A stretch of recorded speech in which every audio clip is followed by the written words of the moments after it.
Salut tout le monde, j'espère que vous allez bien, ça faisait super longtemps. Aujourd'hui je reviens avec une vidéo Getting Ready. Je vous ai filmé ce Getting Ready ce week-end lorsque je me préparais pour un anniversaire. Donc je pensais que peut-être que ça pourrait être utile pour vous, que ce soit pour un anniversaire ou toute autre soirée.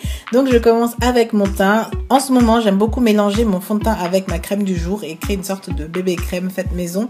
Ensuite j'illumine toujours mon visage aujourd'hui avec un stick de fond de teint mais qui est un peu trop clair. Donc j'utilise en tant que correcteur ou illuminateur pour mon visage et je l'utilise surtout sur le centre de mon visage, c'est-à-dire en dessous de mes yeux, sur mon front, un peu sur le nez parfois et sur mon menton.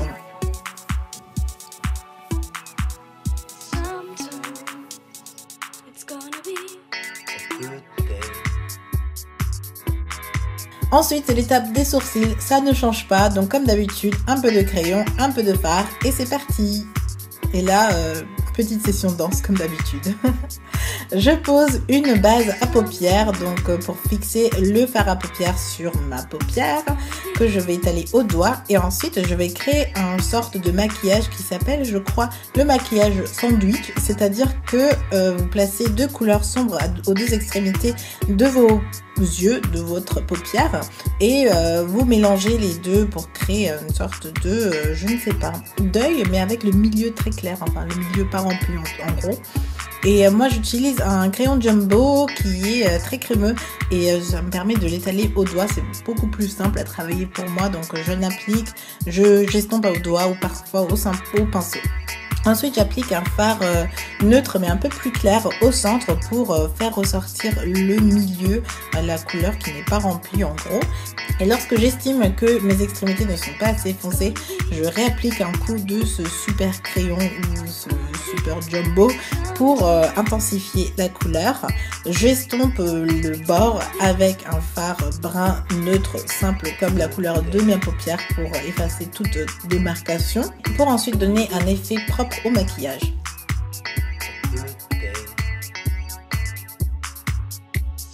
Je passe ensuite à l'eyeliner où je trace un trait très fin, très simple, pas très marquant non plus. Et avec un autre jumbo plus clair, je marque le ras de cils inférieur pour éliminer le regard. J'ai l'impression que ce maquillage me ferme les yeux, du coup j'applique un peu de couleur claire dans ma muqueuse inférieure.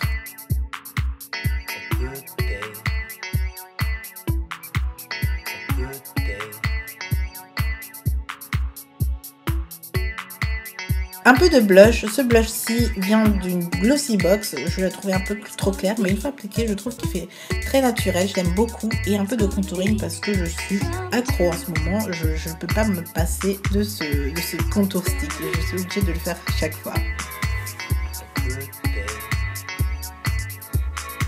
Avec mon Beauty Blender, j'ai découvert qu'on pouvait aussi appliquer sa poudre. Donc moi j'utilise une poudre libre et j'aime beaucoup appliquer cette poudre ou ma poudre en général avec un Beauty Blender depuis que j'ai découvert cette petite astuce.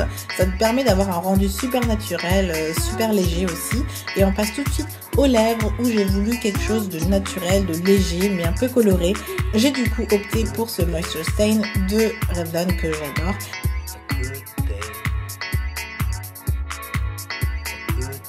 J'ai ensuite appliqué un peu de crayon brun sur le contour de mes lèvres pour assombrir un peu la couleur et voilà le résultat. J'espère que le maquillage vous plaît, c'est quelque chose de très simple, pas trop voyant non plus, pourtant c'est assez chargé, mais je sais pas, ça a l'air assez normal et assez sortable en fait. On passe aux cheveux, donc je ne fais pas énormément de choses. Depuis que je porte des tresses, j'adore me faire des massages crâniens. Donc j'utilise ma nouvelle huile préférée. J'ai une nouvelle huile, oui.